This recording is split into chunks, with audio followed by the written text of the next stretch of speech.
Hi, I'm Jim Bridges and I'm the President of the Australian Cartoon Museum here in downtown Melbourne, Docklands, Australia. And here at the museum we have many different types of cartoons.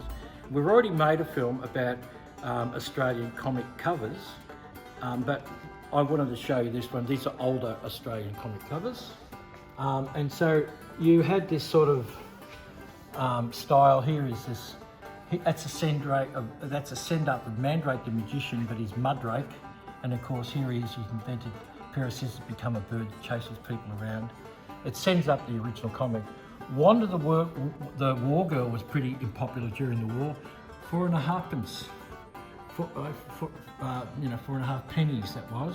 And of course any drawing of a girl, whether she was losing her clothing or whatever, is always popular with all sorts of boys and men, etc. We had our own Captain Atom, who was he was exposed to atomic bombs, and so he became really strong. And it's just basically a shoot 'em up, you know. And here he is saving his bad guy. The bad guys were really silly. They had masks and silly hoods and sort of like stuff. And here he is here. Here he is fighting the bad guys and the Asians, because this was sixpence and it's still during the war, I suspect. And of course, we couldn't have a comic without Ned Kelly, the authentic story of Ned Kelly, and that cost 2 shillings, which is a lot of money. Over 400 pictures illustrated the career of Australia's most famous bushranger. And these are the characters in it, guns, etc. The Lone Avenger by Len Lawson. He was quite a character. He actually went to jail for killing some women, some young girls. And his comics were really popular, but they banned him because he was in jail.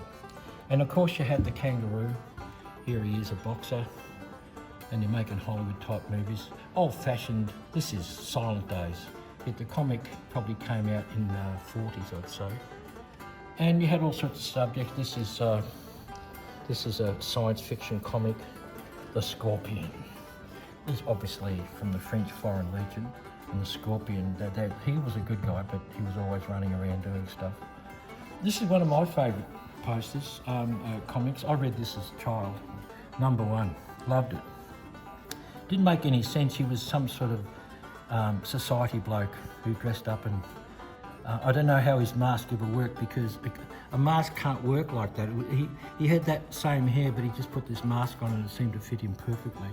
And as a child, that used to worry me. Of course, Ginger Meggs was in comics, really popular. He's just turned 100 years.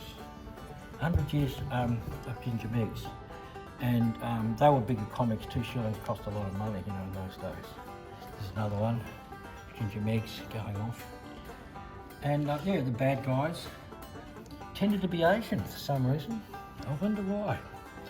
Yeah, and they were deeply mysterious ones too. Jungles, all sorts of tropes here. And but we had a lot of comedy stuff. This was Super Duper Man, who was a send-up of Superman. Super Duper Man by Emily Mercer.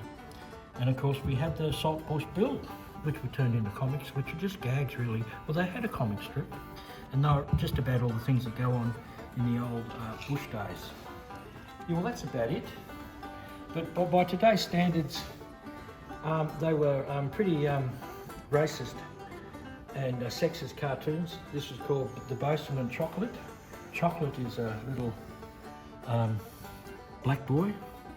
This is a comic I loved as a child, The Raven. I actually got my mum to make me a mask like that. It never worked. I could never see where I was running around, crashing into things. But, you know, he's obviously he looks like a menacing figure, but he was a great guy. Yes. Anyway, so there's just some old covers, which are very different to the ones that they used to do in you know, popular ones that they have in the last 20 years in particular.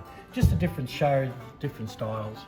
They're not at all sophisticated by today's standard at all, but when you're little kids, you don't know about sophistication.